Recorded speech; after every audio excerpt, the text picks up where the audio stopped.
Hello everybody, welcome back to another video from the Unit English channel. In today's video, I'm going to talk about a very important topic, which is how to speak English fluently without any fear.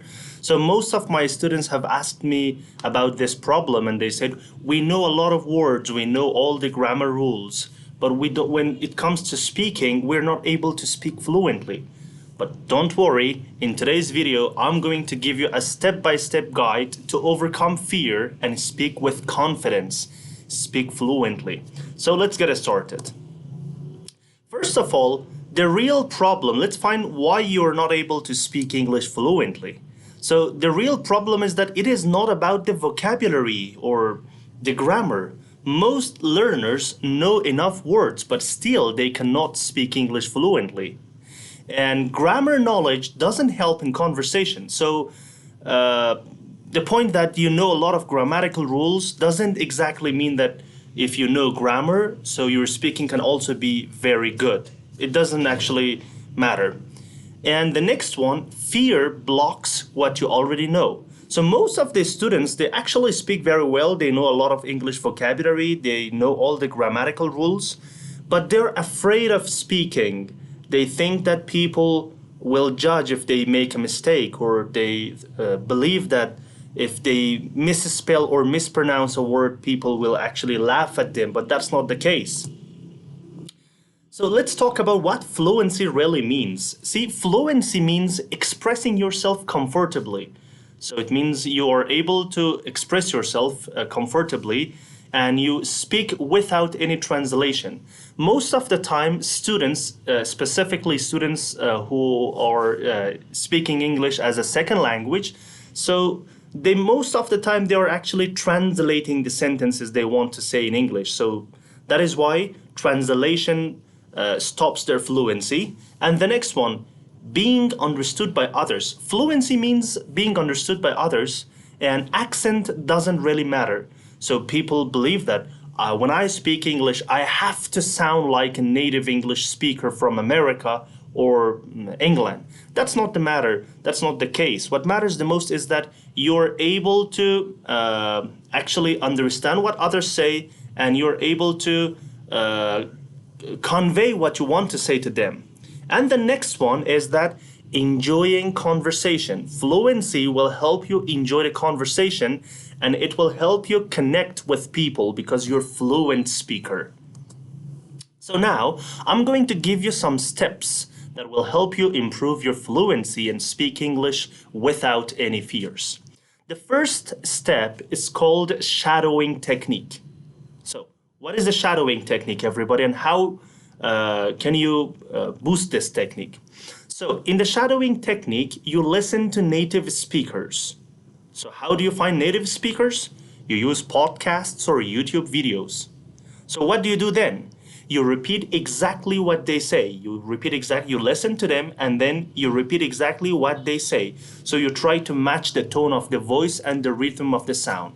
So speak out loud. When you repeat after them, you don't need to speak silently. Speak out loud, speak loudly, and don't just think the words. Actually, in shadowing technique, the meaning of the words are not really important. What matters the most is the tone of the voice and the rhythm of the sound. So the shadowing technique is listening to native speakers, repeating about what they say, and speak louder. The next step is to talk to yourself, everyone. Practice at home alone. When you're alone at home, so you can practice with yourself, because most of the people feel comfortable when they are at home alone. So because there will be no judgment and there will be zero pressure. Nobody will be there to judge you, or you're not under pressure. And the next one is narrate daily activities. So for example, what are you doing right now? Try to say that in English. For example, I'm making coffee now, or I'm trying to sleep, or I'll watch a video. Have imaginary conversation. Practice common scenarios. So imagine, you're talking to a native speaker about ordering food in a restaurant, or asking the direction, or talking about yourself. So just Imagine there is a person standing in front of you and you're talking to him, and that person is a native speaker. So you're trying to actually say what you really want. The third step is speaking fast, not perfect. So most people, when it comes to fluency, fluency doesn't actually deal with the grammar or perfection. So you're able to speak quickly. Aim for fluency.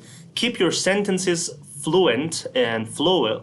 The next one, don't stop to find the perfect word. So most of the time, students and people who want to improve their fluency, they're actually making a lot of gaps because they usually stop to think about a perfect word to use. It doesn't matter, just keep sentence flowing.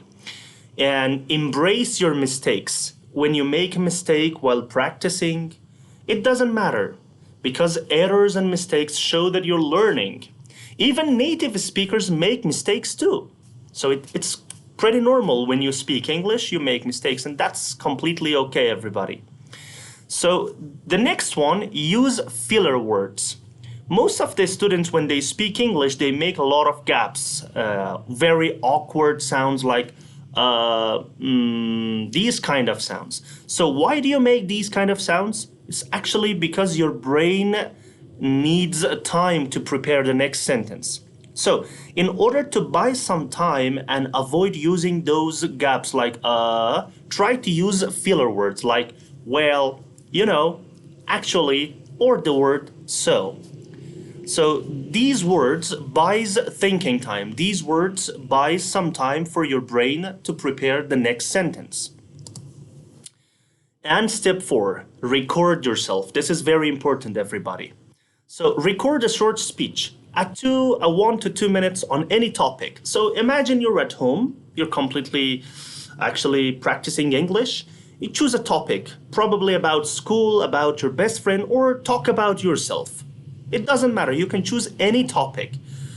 Speak about any topic for 1 to 2 minutes, record yourself, and then after you're done with recording, listen carefully. Listen to your recordings, listen carefully, note the strengths and weaknesses. So which word did you pronounce correctly? Which sentences did you pronounce and say correctly? What are your weaknesses? Do you make a lot of gaps or whatever? Then record yourself again on the same topic. Now this time, compare the progress over time. For example, the mistakes you've had or the weaknesses you've had in your previous record, you will not have in this record. And then identify the improvements. Focus on one thing at a time. So it doesn't matter. Every time, for example, imagine I have a lot of problem in making gaps. I usually make a lot of gaps when I speak. So this time when I record myself, I try not to make gaps. Instead, I use the filler words. And the next time, I've got a difficulty pronouncing the word, for example, important. So this time, I try to improve the pronunciation of that word.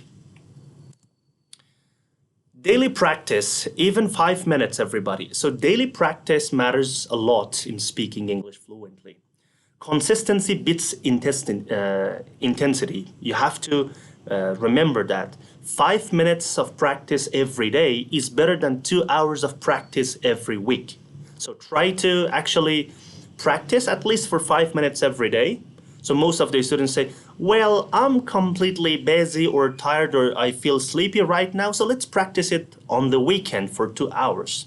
So I think that is not very useful. Instead, try to practice 5 minutes every day and use that time. You really don't need a specific time for practicing your speaking section. You can practice while commuting, going to work or going to school or university, or while you're cooking or doing some daily activities. You can practice your English speaking. And the last one, track your progress. Notice small improvements. I'm quite sure if you follow all these steps, after a few days, you will notice a lot of improvements in your speaking. I promise this. So you can do this, everybody. You can start today. You already know enough English to begin. So most of these students think that let me study English for a while, then after I remember a lot of and memorize a lot of words and grammatical points, then I'll start speaking English. Well, honestly speaking, you already know enough English to begin. So start today and embrace your mistakes. Each errors make you stronger. So whenever you make a mistake while speaking, try not to actually put yourself under pressure. It's okay, it's completely okay. Whenever you make a mistake or error, it shows that you're on the road to progress, to improve. And of course, enjoy the journey. Fluency comes one conversation at a time. So whenever you have the chance, to speak English, don't hesitate. Just speak English and say what you think, say how you feel. Just start making a conversation with people. This will help you a lot. Thank you so much, everybody. Follow all these steps, and if you have any other problems regarding to speaking, just please feel free to comment in the comment section below. Don't forget to send this video to your friends who wants to speak English fluently, and don't forget to subscribe, like, and share this video. Thank you so much. Until next time, bye bye.